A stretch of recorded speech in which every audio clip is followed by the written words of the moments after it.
सर्वांना सर्वात आधी नमस्कार. मी अक्षय इनामके तुमच्यासाठी घेऊन आलोय एक अपक्ष उमेदवाराची जीवनगाथा. निसर्ग वाचवण्यासाठी आयुष्यभर समर्पित करणाऱ्या एका खऱ्याच समाजसेवकाची कथा.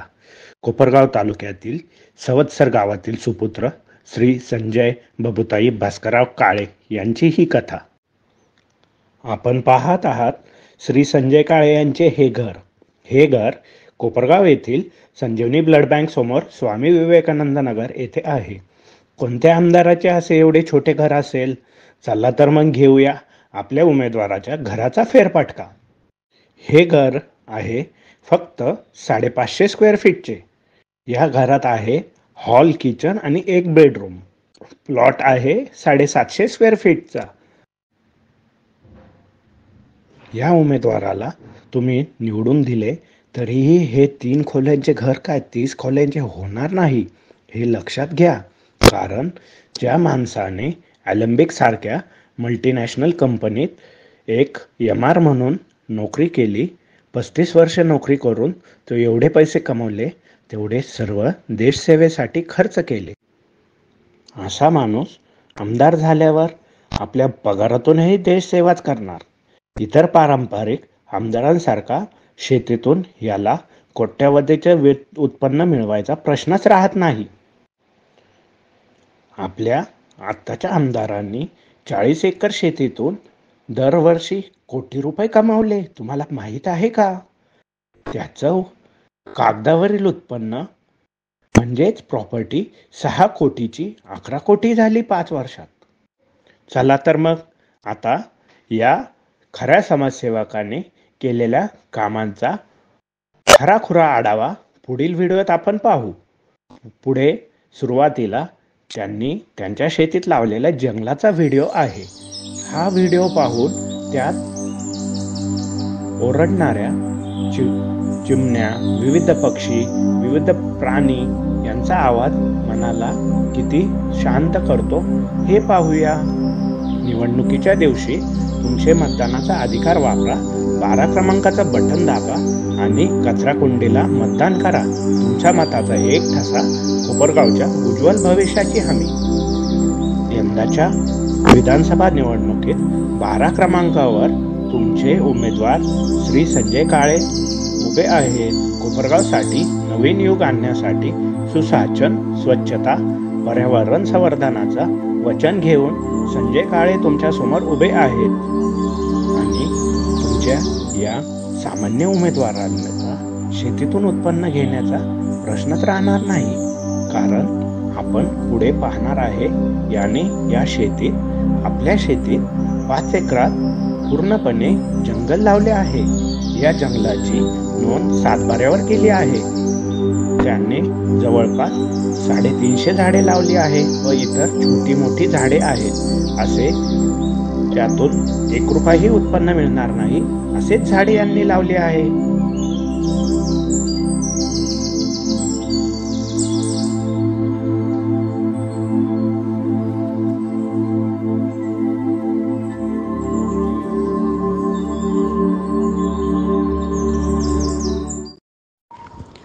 रविवारी दर ठिकाणी हातात झाडू घेतो. कोपरगाव स्वच्छतेची शपथ घेतो. 2012 पासून एकही रविवार चुकला नाही. स्वच्छतेचा संदेश त्याने संपूर्ण गावभर दिला. स्वच्छतेचा राजदूत, भ्रष्टाचाराचा नाशक, कोपरगावला स्वच्छ करण्याचा स्वप्न जगणारा. कचरापेटी याचं चिन्ह, एक स्वच्छता अभियान, लोकांचा विश्वास घेऊन उभा हा महान. कचरापेटी चिन्ह निवडले कारण ठरवले, कोपरगाव स्वच्छ करायला त्याने मनाशी बांधले. प्रत्येक मतदाराला आवाहन करतो, कचऱ्यापासून सुटका देण्यासाठी लढतो. स्वच्छतेचा राजदूत, भ्रष्टाचाराचा नाशक, कोपरगावला स्वच्छ करण्याचं स्वप्न जगणारा. कचरापेटी त्याचं चिन्ह, एक स्वच्छता अभियान, लोकांचा विश्वास घेऊन उभा हा वर्षे 21 समाजसेवेची वाट धरली. स्वकमाईतून उभी केली, लोकांसाठी उर्मी जळली. दररोज एक झाड लावतो, जीवनाचं नवं स्वप्न सजतो. आरोग्य शिबिर वारीकरांसाठी, आधार त्यांना देतो. हा खरा समाजसेवक, जनतेचा सच्चा साथी, शासकीय अन्यायाविरुद्ध उभारतो रणथाटी. शिर्डी संस्थानला सत्य सांगणारा, कोपरगावसाठी संघर्ष करणारा.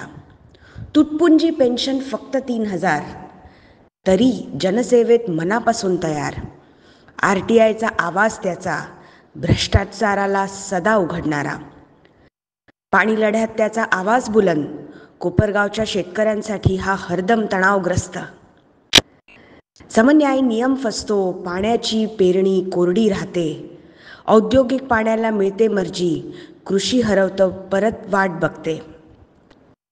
हा खरा समाजसेवक, जनतेचा सच्चा साथी, शासकीय अन्यायाविरुद्ध उभारतो रणथाटी.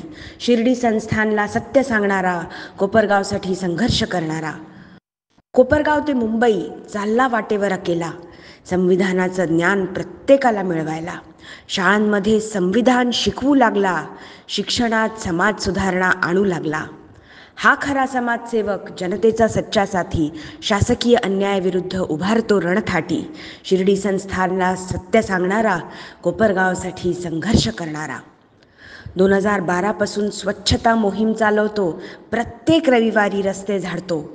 घाण असो व भ्रष्टाचार, दोन्हीवर विजय मिळवतो. कोपरगावचा स्वच्छता राजदूत होतो. हा खरा समाजसेवक, जनतेचा सच्चा साथी, शासकीय अन्यायाविरुद्ध उभारतो रणथाटी. शिर्डी संस्थानला सत्य सांगणारा, कोपरगावसाठी संघर्ष करणारा. आपलं चिन्ह कचरा पेटी, ही आहे त्याची जाहीर बाजू. कचरा व भ्रष्टाचारचा नायनाट करावा, हा त्याचा आजूबाजू. मतदान करा त्याच्या कचरा पेटीला, स्वच्छ कोपरगाव करू एकत्रित जुळून चला. हा खरा समाज.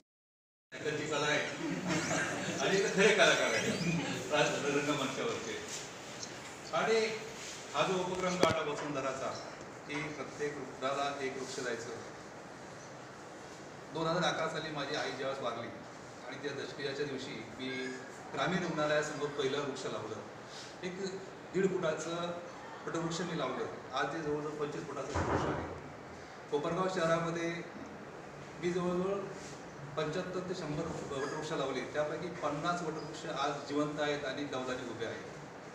आणि हे बघितल्यानंतर असं लक्षात आलं की आपण काहीतरी दायित्व लागतं. माझा उदरनिर्वाह हा आता शेतीवरती अवलंबून राहिलेला नाही. आणि जंगलं कापली जातात आणि जंगल लागत नाही, म्हणून मी माझी स्वतःची 5 एकर जमीन जंगलाखाली आणण्याचा एक मानस निर्माण केला आणि जनतेला अपील केलं की मला असाचे वृक्ष लावायचे आहेत. एका वृक्षाला खर्च 1000 रुपये, तर मला बोलते डोनेट करा आणि मी हे वृक्ष लावी. माझ्या मित्रमंडळींनी सगळ्यांनी डोनेशन कमीत कमी 1.5 ते 2.5 लाख रुपये मला मागच्या वर्षी दिले. त्यातून मी वृक्ष खरेदी केले आणि ते वृक्ष माझ्याच बागायत क्षेत्रामध्ये मी लावले. त्यामध्ये वृक्ष लावताना पहिली काळजी घेतली, ह्या वृक्षाचा मानवाला कुठल्याही प्रकारचा आर्थिक फायदा होणार नाही अशी वृक्ष लावायची. माझ्या त्या क्षेत्रामध्ये मी 101 वटवृक्ष लावले, 11 उंबर लावले, 15 पिंपळ लावले आणि अशी झाडं आहेत की ज्याचा मानवाला अर्थार्थी, म्हणजे मला जर अर्थार्जन करायचा विचार जर केला तर मलाही त्यातून 5 रुपये मिळणार नाही अशी वृक्ष मी त्या झाडात तिथे लावले. वृक्ष लावताना काळजी घेतली की वृक्ष कसं लावायचं. तर कुठलाही वृक्ष आणताना मी 10 फुटाच्या आतलं वृक्ष आणलं नाही. सगळे वृक्ष मी 10 फुटाचे लावले. 10 फुटाचे लावल्यामुळे गेल्या 9 महिन्यामध्ये ते वृक्ष इतके डौलाने उभे आहेत. हे वृक्ष लावण्यासाठी माझी मित्रमंडळी सगळे बरोबर आली, सगळ्यांनी वृक्ष लावून दिलेत मला. पण तिथून पुढं माझा खरा प्रवास सुरू झाला. त्या 311 झाडांना मी रोज 3 तास कंपल्सरी भेट देत असतो. कुठल्या वृक्षाला काय प्रॉब्लेम आहे, कुठल्या वृक्षाला काय प्रॉब्लेम आहे, याला पाणी लागतं का. मी स्वतः टँकरने त्या झाडांना पाणी घातलं. 8 महिने ही झाडं सांभाळली. उन्हाळ्यामध्ये, कडाक्याच्या उन्हाळ्यामध्ये ते झाडं सांभाळली गेली. आता त्या झाडांना कुठल्याही प्रकारचा प्रॉब्लेम नाही. 311 पैकी जवळजवळ 15 ते 20 झाडं फक्त जळाली. त्याचं मला रिप्लांटेशन करायचं होतं. मी सरांना म्हटलं की आमचा असा प्लॅन आहे की मला रिप्लांटेशन करायचं आहे. आणि योगेश सर आणि मयूर सर त्यांच्या दातृत्वातनं पुढे आलेत आणि मला ही झाडं दिल्याची कबूल केली त्यांनी. मला आनंद झाला की मी कालच रात्री नेटवरती एक मीडिया नावाचं झाड शोधलं. जे झाड दर आठवड्याला 3 फूट वाढतं. म्हणजे 6 महिन्यामध्ये ते कमीत कमी 15 ते 20 फुटाचं झाड होतं. झाडांमध्ये जेव्हा झाड लावलं जातं, झाडांमध्ये कॉम्पिटिशन निर्माण करावी, जेणेकरून जसं सनलाईटच्या शोधामध्ये ते झाड वरती पळतं. म्हणून जंगल फास्ट कसं मोठं होईल त्याच्या डेन्सिटी वाढवण्याकरता मी काल मिलिया डुबियाच्या 1200 सीड्स बुक केल्या, ज्या 2-4 दिवसामध्ये 8 दिवसामध्ये मला मिळतील. आणि पुढच्या आठवड्यामध्ये मिलिया डुबियाने सुद्धा मी त्या जंगलामध्ये लावणार. संपूर्ण जंगल मी डेन्स करणार. माझा ऑब्जेक्टिव्ह एवढाच आहे की या ठिकाणी पक्ष्यांना जागा मिळावी, प्राण्यांना जागा मिळावी आणि त्यातून ऑक्सिजनची निर्मिती व्हावी. ही जी झाडं आहेत, वटवृक्ष आहे, पिंपळ आहे, लिंब आहे, उंबर आहे, ही फक्त ऑक्सिजन फेकतात आणि ह्या ऑक्सिजनचा उपयोग पर्यावरणाला होईल, या देशाला होईल. त्या जमिनीतून मला उत्पन्न लागत नाही. ही जमीन मी देशाला अर्पण केलेली आहे. माझं फक्त एकच म्हणणं आहे की प्रत्येक माणसाने झाडं लावण्यापेक्षा झाडं जोपासण्याकडे लक्ष द्यावे. आपण सरांनी सांगितलं की आम्ही त्यांना इन्सेंटिव्ह देणार किंवा त्यांना कन्सेशन देणार, उत्कृष्ट बाब आहे. आणि प्रत्येकाला इमोशनल अटॅचमेंट करा की बेबीचं नाव त्या झाडाला देऊन टाका, या झाडाचं नाव हे तुमच्या बेबीचं नाव जे आहे त्या झाडाला दिलेलं आहे. तर प्रत्येकजण यासाठी सगळ्यांनी प्रयत्न करावे. मी अजून मला 4 एकर जमिनीमध्ये परत करायचं आहे. मी पुढच्या 2 वर्षांमध्ये परत 4 एकर आणखी स्वतःची माझी जमीन जंगलाखालीच घालणार आहे. माझं टोटल क्षेत्र 9.5 एकर आहे. 9.5 ते 9.5 एकर मी जंगलाखाली घालणार आहे. माझे मुलंही जरा तयार आहेत. ही प्रॉपर्टी मी देशाला अर्पण करणार आहे. जय हिंद. तोच तमाशा, तेच नाटक, तेच कलाकार, तेच झिलकरी. किती दिवस मतदारांनो? शेजारचे येवला, राहता, संगमनेर, श्रीरामपूर, वैजापूर तालुके बघा ना. तुमच्या छातीवरून जलद कालव्याने पाणी घेऊन गेले. कोपरगाव नाशिक प्रवास 1 तास, कोपरगाव औरंगाबाद प्रवास 1 तास. अहो, तुमचा जिल्हा अहिल्यानगर प्रवास 4.5 तास. शेवटच्या 2 महिन्यात कामे दाखवणारा आमदार नको आम्हाला. 5 वर्षे पूर्ण काम करू शकेल, पूर्ण वेळ सक्षमतेचा एकमेव उमेदवार संजय काळे, दमदार आणि हुशार. आज नव्हे, गेल्या 20 वर्षापासून कायम आणि सतत सदैव देशसेवेत. आपले एक मत, आपले एकमत. हे आहे 5 नंबर तलाव, जे माझं स्वप्न आहे, गावाचं स्वप्न आहे. ही पश्चिम बाजूची भिंत पूर्ण झालेली आहे. दक्षिण बाजूची भिंत जवळजवळ अर्धी पूर्ण होत आलेली आहे. आणि आता दक्षिण बाजूची भिंत पूर्ण झाल्यानंतर ह्या ठिकाणी आपण बघू शकता की इनलेट वॉल्व आहे. त्या इनलेट वॉलचं पण काम झालेलं आहे आणि लेवलचं काम चालू आहे. ह्या जवळजवळ पूर्व बाजूची भिंतीचे गज बांधणीचं काम पूर्ण झालेलं आहे. आता ते भरायचं काम चालू आहे.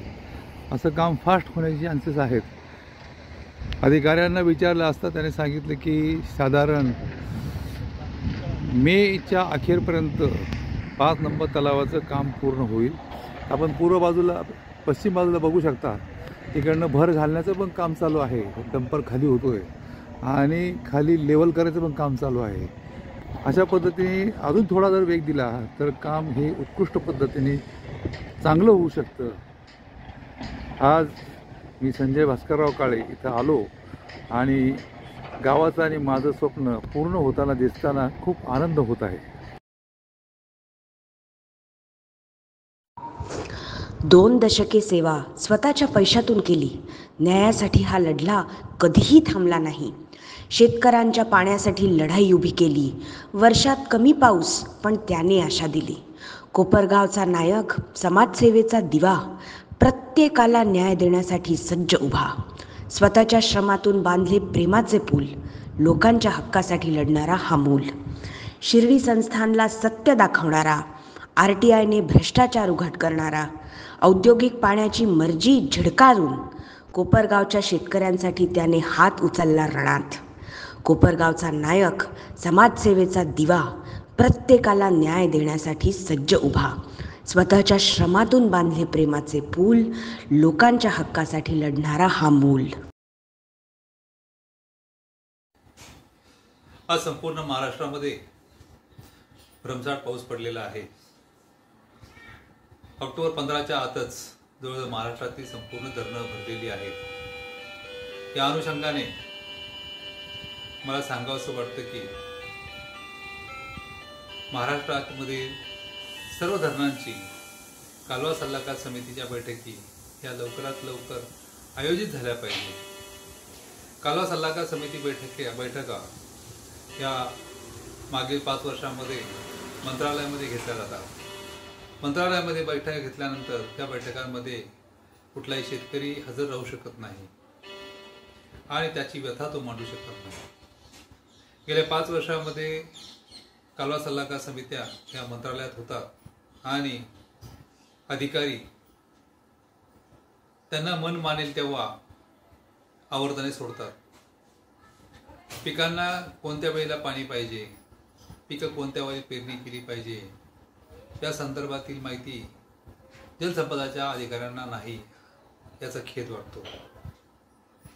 जलसंपदाच्या अधिकाऱ्यांनी पाणी सोडताना एक काळजी घेतली पाहिजे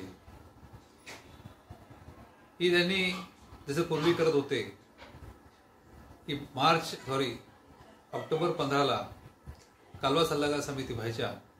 त्या ठिकाणी पत्रकार असायचे, शेतकरी असायचे, लोकप्रतिनिधी असायचे आणि अधिकारी असायचे. मागील वर्षी पाण्याचा आढावा आणि नवीन येणाऱ्या पाण्याला किती आवर्तन दिले जाणार,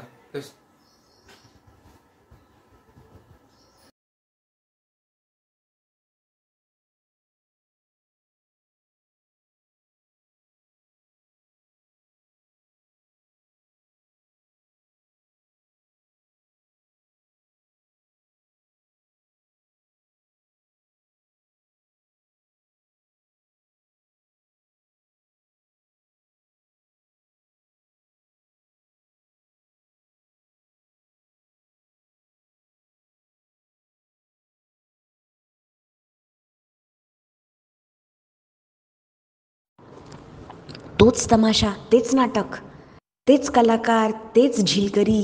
किती दिवस मतदारांनो?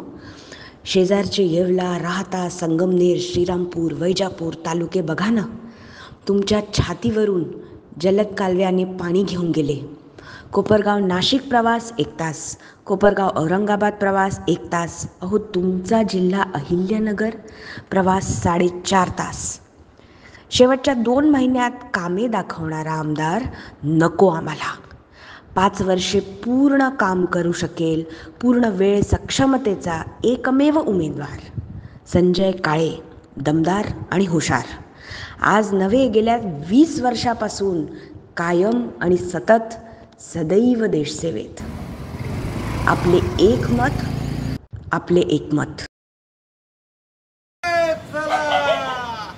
चला नव्या पोलीस स्टेशन मध्ये चला. शासनाने तुमच्याकरता कोट्यवधी रुपये खर्च केले. ओ साहेब, चला नव्या जागेत चला. चांगली सेवा द्या, जनतेला चांगलं काम करून दाखवा. ओ साहेब, फौजदार साहेब चला. ओ फौजदार साहेब चला. फौजदारांचे फौजदार, डेप्युटी साहेब, तुम्ही पण चला नव्या कार्यालयामध्ये. शासनाने तुमच्याकरता मोठं कार्यालय बांधलं. ओ साहेब, आमच्या पैशात. ओ साहेब चला. ओ नव्या पोलीस स्टेशन मध्ये चला. वर्षे 21 समाजसेवेची वाट धरली. स्वकमाईतून उभी केली, लोकांसाठी उर्मी जळली. दररोज एक झाड लावतो, जीवनाचं नवं स्वप्न सजतो. आरोग्य शिबिर वारीकरांसाठी, आधार त्यांना देतो. हा खरा समाजसेवक, जनतेचा सच्चा साथी. शासकीय अन्यायाविरुद्ध उभारतो रणथाटी. शिर्डी संस्थानला सत्य सांगणारा, कोपरगावसाठी संघर्ष करणारा. तुटपुंजी पेन्शन फक्त 3,000, तरी जनसेवेत मनापासून तयार. RTIचा आवाज त्याचा, भ्रष्टाचाराला सदा उघडणारा. पाणी लढ्यात त्याचा आवाज बुलंद, कोपरगावच्या शेतकऱ्यांसाठी हा हरदम तणावग्रस्त. समन्यायी नियम फसतो, पाण्याची पेरणी कोरडी राहते. औद्योगिक पाण्याला मिळते मर्जी, कृषी हरवतं परत वाट बघते. हा खरा समाजसेवक, जनतेचा सच्चा साथी. शासकीय अन्यायाविरुद्ध उभारतो रणथाटी. शिर्डी संस्थानला सत्य सांगणारा, कोपरगावसाठी संघर्ष करणारा. कोपरगाव ते मुंबई चालला वाटेवर अकेला. संविधानाचं ज्ञान प्रत्येकाला मिळवायला, शाळांमध्ये संविधान शिकवू लागला, शिक्षणात समाज सुधारणा आणू लागला. हा खरा समाजसेवक, जनतेचा सच्चा साथी, शासकीय अन्यायाविरुद्ध उभारतो रणथाटी, शिर्डी संस्थानला सत्य सांगणारा, कोपरगावसाठी संघर्ष करणारा.